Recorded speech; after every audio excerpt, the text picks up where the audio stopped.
we've got Brett Abbott from Pool Builder Marketing and Dane Wiseman, from Pool Builder Agency, who is an actual professor of, what are you a professor of, Dane? Digital marketing. Digital marketing. Not just anywhere. He is the professor of digital marketing at NYU. NYU, digital marketing program. He just celebrated 10 years at NYU. That definitely is Yeah, impressive. so- And we'd love to get your impressions about what you think about Australia since you've been here for a couple of days. It's a typical Australian question. What do you think about Australia as you get off the plane? My first response is beautiful country, beautiful people, very laid back, very welcoming, and I love your cuisine. The food, higher ingredients, better prepared, and so far I'm all Aussie. Yep. We all love you for that.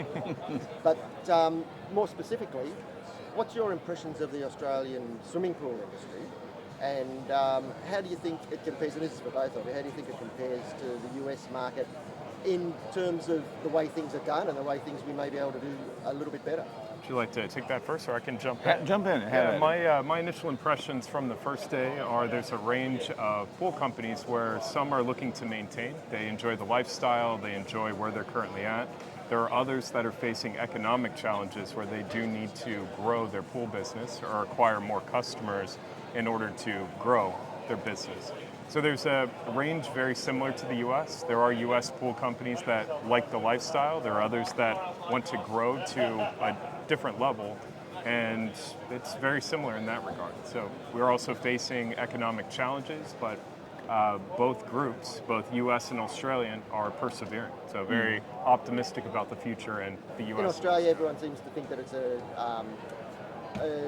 singly Australian issue, that there's a cost of living crisis, but as you know, if you read any of the media, it's a global issue, and America's been going through it at the same time. There's been struggles through there, but is the market starting to come out of that over there?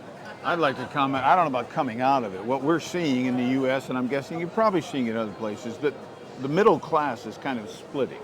That people that were good, comfortable middle class are struggling a little bit more, right? As you say, it's sort of a cost of living challenge, so we're going to kind of push down. We don't have as much money. But then on the upper half, there's still a lot of rich people.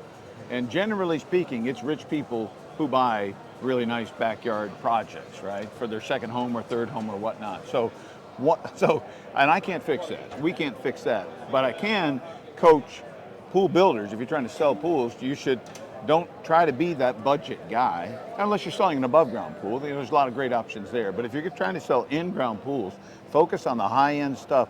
Target the rich people because they've got the money. They're not affected by what's going on in the economy. So that means you kind of, that's a subtle challenge, marketing challenge, because you have to kind of make sure that your website makes you look like you're the kind of company that works with rich people, right? You kind of got an architectural feel as opposed to a Johnny Sixpack sort of a feel, with a shovel. So, and then your messaging and that kind of thing. It's a decision you have to make. Am I going to target the higher end folks, or am I going to be Joe Sixpack everyday pool builder? So I'm encouraging people. You're going to struggle down here until something turns around. This is going to be an ongoing struggle. So I say, target the guys with the money. It's just easier. And it's more fun too, by the way.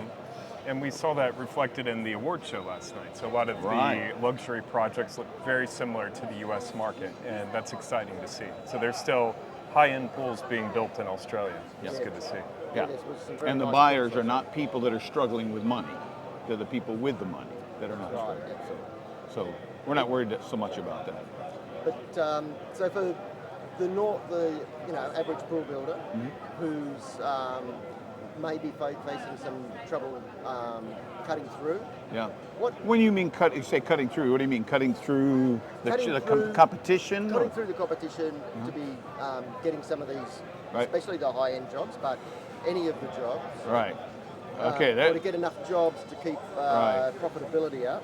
There's a spectrum of things, right? Because you got to first attract him, and he can talk to attracting them. But then once you get them, then there's a lot of nurturing cause there's a lot of holes in the bucket. There's a lot of places where they can fall off. right? So I'd maybe start on the front end as well. you got So- to start at the front. Yeah, and the front end of things would be the brand and the messaging. So Brett speaks on platitudes, where a lot of companies out there, they just say what everyone else is saying. We'll get the job done right the first time. Or we'll make your dreams come true, right? Like, And it's it doesn't mean anything. Everybody says that. And for pool companies today, and especially in Australia, you can differentiate yourself, break out of the noise. And we have this unprecedented opportunity with social media, with search, specifically Google search, to put our message out there, distribute that message, and create some demand. And that's unique to this time in history. Before, everyone would be putting their same messages through very similar communication channels.